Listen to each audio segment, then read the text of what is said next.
आज की नज़र दरवाजे के पास खड़ी सुहानी पर गई। सुहानी कियान को ढूंढते हुए वहां पहुंच गई थी, पर उसकी अंदर जाने की हिम्मत नहीं हुई, इसीलिए वह दरवाजे के पास खड़ी सबकी बातें सुनने लगी। उसके मन में एक ही सवाल चल रहा था कि ऐसी क्या वजह थी जो कियान अपने परिवार के होते हुए भी उससे इतना दूर हो गया था। तभी अधिराज ने सुहानी को देखकर इशारे से अपने पास बुलाया। सुहानी धीमे कदमों से उसके पास जाकर खड़ी हो गई और उसने हाथ जोड़कर उन्हें नमस्ते किया। अधिराज के चेहरे पर सुहानी को देखकर मुस्कान आ गई थी। सुहानी को देखकर मुस्कुराते हुए कहा, तो आप हैं हमारे बड़े पोता बहू। फिर अधिराज ने कियान की तरफ देखकर कहा, मुझे तुम्हारी पसंद पसंद आई। मुझे खुशी है कि तुमने शादी कर ली और अपने इस अकेलेपन को दूर कर लिया, पर जो तुम इतने सालों से कहते आए हो ना कि तुम अपने पापा के जैसे नहीं हो, तुम बिल्कुल अपने पापा के जैसे हो, अपने मन की करने वाले। कियान ने इसकी उम्मीद नहीं की थी। उसने सोचा नहीं था कि उसके दादा उसे उसके पापा के कंपेयर करेंगे। वह बचपन से ही खुद को अपने पापा से अलग करता आया था, पर आज भी उसे यही सुनने को मिला कि वह अपने पापा जैसा है। कायरब पीछे खड़े होकर सारी बातें सुन रहे थे। उन्हें खुशी थी कि उन्होंने पिता ने उनके बेटे को और उन्हें एक जैसा बताया था, तो वहीं कियान को इस बात का दुख था। कियान ने अधिराज की बात का जवाब देते हुए कहा, नहीं दादाजी, मैं उनके जैसा नहीं हूँ। अधिराज ने कियान की बात पर हल्का सा मुस्कुराया, कहा, 24 साल पहले जो तुम्हारे पापा ने किया वही 24 साल बाद तुमने भी किया। कियान, इसे ही कहते हैं खून का रिश्ता। तुम जितना खुद को कैरब से अलग बताने की कोशिश करते हो, तुम उतना ही उनके जैसा काम करते हो, जिसे देखकर कोई भी कहेगा कि जैसा बाप वैसा बेटा। अधिराज की यह बातें कियान के दिल में सुई की तरह चुभ रही थी। कियान जानता था कि उसके दादाजी ऐसा क्यों कह रहे थे। उसने भी अपने पापा की तरफ बिना बताए शादी कर ली थी। कियान यही सब सोच रहा था। वहीं अधिराज को लग रहा था कि उन्होंने कियान को ज़्यादा ही बोल दिया, तो उन्होंने बात को बदलते हुए कहा, मैं अब बूढ़ा हो गया हूँ। मैं नहीं जानता कि मैं और कितने दिन तक जीऊँगा। मैं अपनी आंखें बंद करने से पहले तुम सबको एक साथ देखना चाहता हूँ और यही मेरी आखिरी इच्छा है। उनकी इस बात पर कियान ने कहा, आप बहुत जल्द सबको एक साथ देखेंगे दादाजी, मैं आपसे वादा करता हूँ। कियान की बात पर अधिराज धीरे से मुस्कुरा दिए। फिर वह सभी अधिराज को आराम करने के लिए कहकर उनके रूम से निकल गए। बाहर आते ही कि कायरब ने कियान पर गुस्सा करते हुए कहा, क्या तुम उनकी हालत देख नहीं रहे हो, जो तुमने उन्हें ऐसी हालत में भी झूठी उम्मीद दे रहे हो। उन्हें अब सच बता क्यों नहीं देते कि शिव्यान अब नहीं है, वह अब लौट कर कभी नहीं आ सकता। यह सुनकर कियान को गुस्सा आ गया और उसने अपनी तीखी नज़रों से कायरब को देखते हुए कहा, मैं कहा ना, मैं उसे लेकर आऊँगा। कायरब ने कियान की जिद पर झंझलाते हुए कहा, जो है ही नहीं उसे कैसे लेकर आओगे तुम। कायरब की बात कियान के गुस्से को बढ़ा रही थी और फिर कियान ने अपने शब्दों पर जोर देते हुए कहा, किसी ने कहा वह नहीं है, क्या बॉडी मिली शिव्यान की? नहीं ना, तो आप कैसे कह सकते हैं कि शिव्यान अब नहीं है? वह जिंदा है और मैं उसे वापस लेकर आऊँगा। कियान की बातों ने कायरब को चुप करा दिया था। वह अपनी बात पूरी करके जाने लगा, फिर तभी कायरब ने उसे रोकते हुए दूसरा सवाल कर दिया, तो उसका क्या? कहाँ रखा है तुमने उसे?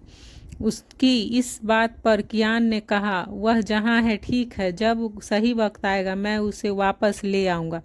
कियान का ऐसा रूड बिहेवियर कायरब को गुस्सा दिला रहा था, इसीलिए एक बार फिर उन्होंने गुस्से में कहा, अपने ही बच्चों को देखने के लिए और उससे मिलने के लिए तुमसे परमिशन लेनी पड़ती है।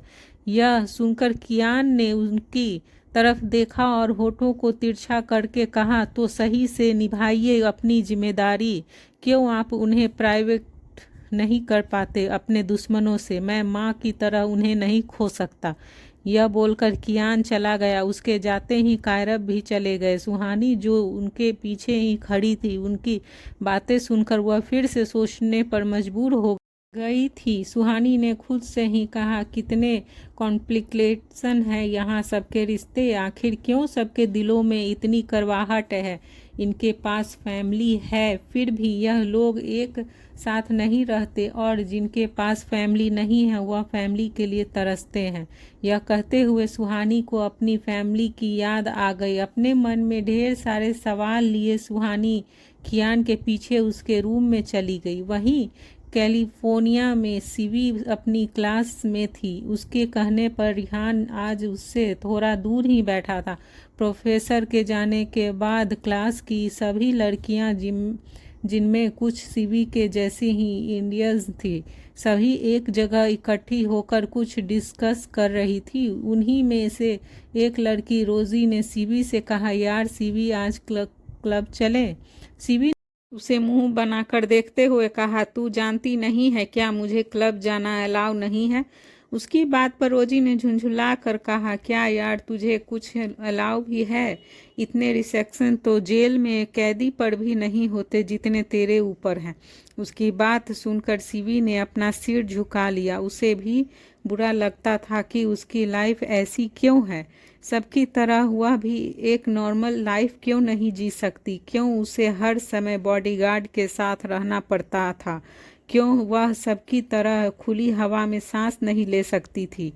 सीवी यह सोच ही रही थी कि तभी रोजी और कुछ लड़कियां उसे फोर्स करने लगी। उसने एक दो बार और मना किया, पर उसके जिद करने पर वह मान गई। फिर उसने रिहान की तरफ इशारा करते हुए कहा, इससे कैसे बचूं, यह गिद्ध बनकर हर समय मेरे ऊपर मंडराता रहता है। वे सभी जानती थी कि रिहान उसका बॉडीगार्ड है। तभी रोजी ने सीवी से हंसते हुए कहा, यार तेरे घरवाले भी सही हैं, बड़ी ही हैंडसम बेड़ियां बांधी है तेरे पैरों में। उसकी बात पर सीवी ने झुंझलाते हुए कहा, मैं मजाक के मूड में नहीं हूँ। रोजी ने गहरी सांस लेकर फिर से कहा, चल अब यह सब छोड़, क्लब चल रही है या नहीं यह बता। उसकी बात पर सीवी ने पलकें झुका ली और धीरे से कहा, पर इसका क्या करूं। इस बात पर एला ने रिहान को देखते हुए कहा, डोंट बी स्केयर यार, वी विल हैंडल इट। एला की बात पर सभी खुश हो गई थी। रोजी सीवी के कान में उसे आज रात का सारा प्लान बताने लगी। रिहान से कैसे पीछा छुड़ाना है यह आइडिया भी रोजी और एला ने सीवी को बता दिया था। उसके बताए आइडिया को फॉलो अप करते हुए वह रिहान के पास चली गई। रिहान अपने सामने खड़ी सीवी को देख रहा था। तभी उसने सीवी को देखते हुए कहा, आपको कुछ कहना है। सीवी ने नर्वसनेस में अपना चश्मा ठीक किया और घबराहट को छुपाते हुए उसे कहा, मेरी आज एक्स्ट्रा क्लासेस है। यह सुनकर उसने ओके कह दिया। सीवी एक के बाद एक क्लास लेती रही। इतनी सारी क्लासेस लेकर रिहान बोर हो गया था, इसीलिए वह कॉरिडोर में चक्कर लगाते हुए उस पर नज़र रख रहा था। तभी नज़र हटी और दुर्घटना घटी की कहावत को सही साबित करते हुए जैसे ही रिहान की नज़र सीवी पर से हटी तो वह उसकी नज़रों से गायब हो। रिहान ने जब क्लासरूम के अंदर देखा तो ना उसे सीवी कहीं दिखी और ना ही उसे क्लास की कोई और लड़की दिखी। यह देखकर रिहान के चेहरे पर तनाव और आ गया और वह पूरे कॉलेज में सीवी को ढूंढने लगा, पर उसे वह कहीं नहीं मिली। रिहान ने कॉल करके बाहर खड़े अपने आदमियों से सीवी के बारे में पूछा तो उन्होंने भी उसे कॉलेज से बाहर जाते हुए नहीं देखा था। शाम ढल गई थी। रिहान को समझ नहीं आ रहा था कि अब वह सीवी को कहाँ ढूंढे। वह दोनों हाथ कमर पर रखकर इधर उधर देख रहा था। फिर वह कुछ सोचते हुए वापस से क्लासरूम की तरफ जाने लगा। रिहान के चेहरे पर अब टेंशन दिख रही थी। सीवी उसकी रिस्पॉन्सिबिलिटी थी और उसने जब सीवी की रिस्पॉन्सिबिलिटी ली थी तो उसने प्रॉमिस किया था कि उसके रहते उसे कोई कुछ नहीं कर सकता। वह उसका पूरा ख्याल रखेगा। पर आज रिहान को डर लग रहा था कहीं सीवी की बेवकूफ़ी की वजह से उसके साथ कुछ गलत न हो जाए। यह सोचते हुए रिहान ने अपने कदमों को तेज कर दिया और कि तभी वह सामने से आ रही है लड़की से टकरा गया। लड़की के हाथ में पकड़ी हुई बुक नीचे गिर गई और रिहान झुककर उसकी बुक उठाने लगा। तभी बुक देते हुए उसने उस लड़की का चेहरा देखा तो उसे याद आया कि उसने इस लड़की को सीवी की क्लास में भी देखा था।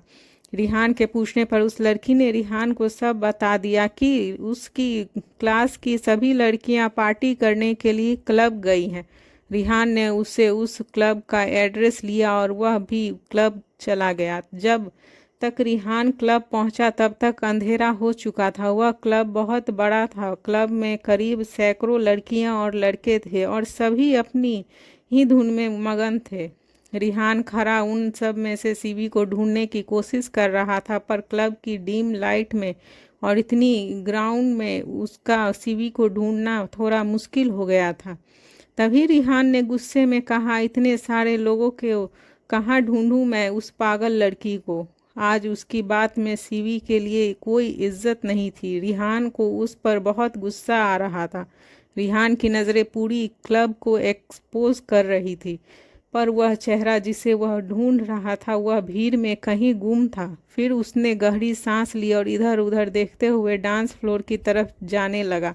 इस बीच कई लड़कियां रिहान से टकराई और उसके साथ डांस भी करना चाहा, पर वह उस लड़कियों को खुद से दूर करते हुए जा रहा था। लेकिन तभी एक लड़की ने उसके शर्ट को कॉलर पकड़कर उसे अपने करीब खींच लिया। अचानक खींचने से रिहान का बैलेंस बिगड़ गया और वह उस लड़की के ऊपर थोड़ा झुक गया। वह लड़की इतने हैंडसम चेहरे को अपने इतने करीब देखकर उसे किस करने के लिए आगे बढ़ी कि तभी रिहान ने उसके इरादे को भांप कर उसे खुद से दूर कर दिया। उसने डांस फ्लोर से बाहर आकर लंबी सांस ली और एक बार फिर सीवी को ढूंढने लगा। उधर सीवी गांव काउंटर के पास खड़ी ड्रिंक कर रही थी। उसका मुंह डांस फ्लोर की तरफ था और वह एला और बाकी सभी को डांस करते हुए काउंटर के सहारे खड़ी होकर देख रही थी। वह आज अपनी आज़ादी की खुशी मना रही थी। उसके होठ पर बिखरी स्माइल गायब ही नहीं हो रही थी। तो वहीं आज अब रिहान को उस पर और भी ज़्यादा गुस्सा आने लगा था। उसने गुस्से में दांत पीसते हुए कहा, आखिर यह लड़की है कहाँ? ट्रबल मेकर जब देखो तब प्रॉब्लम क्रिएट करते रहती है। यह कहते हुए उसकी आंखें चारों तरफ घूम रही थी। तभी उसकी नज़र उसे कुछ दूरी पर खड़ी सीवी पर गई। उसे देखकर रिहान की भौहें सिकुड़ गई और वह उसे नीचे से ऊपर तक देखने लगा। सीवी ब्लैक कलर की one piece off shoulder dress पहनी थी। वह ड्रेस उसके घुटनों से थोड़ी ऊपर थी। उस ड्रेस में उसकी बॉडी ज़्यादा रिवीलिंग दिख रही थी। उसकी सफ़ेद त्वचा क्लब की डिम लाइट में चमक रही थी। आज उसकी आंखों पर चश्मा भी नहीं था। उसने अपनी आंखों में लेंस लगाया हुआ था। सीवी का ओवरऑल लुक गॉर्जियस था। वह मेक ओवर करके बहुत ज़्यादा एलिगेंट लग रही थी। वह रोजी से बात करते हुए बीच बीच में ड्रिंक की सिप ले रही थी। तो वहीं रिहान उसे गुस्से में घूर रहा था। जाने क्यों, पर रिहान को उसका इतनी रिवीलिंग ड्रेस पहनना पसंद नहीं आया था। उसने सीवी को घूरते हुए कहा, यह क्या पहना है इस लड़की ने? क्या इसे कुछ और नहीं मिला पहनने के लिए? यह कहते हुए रिहान उसे घूरते हुए तेज कदमों से उसके पास चला गया।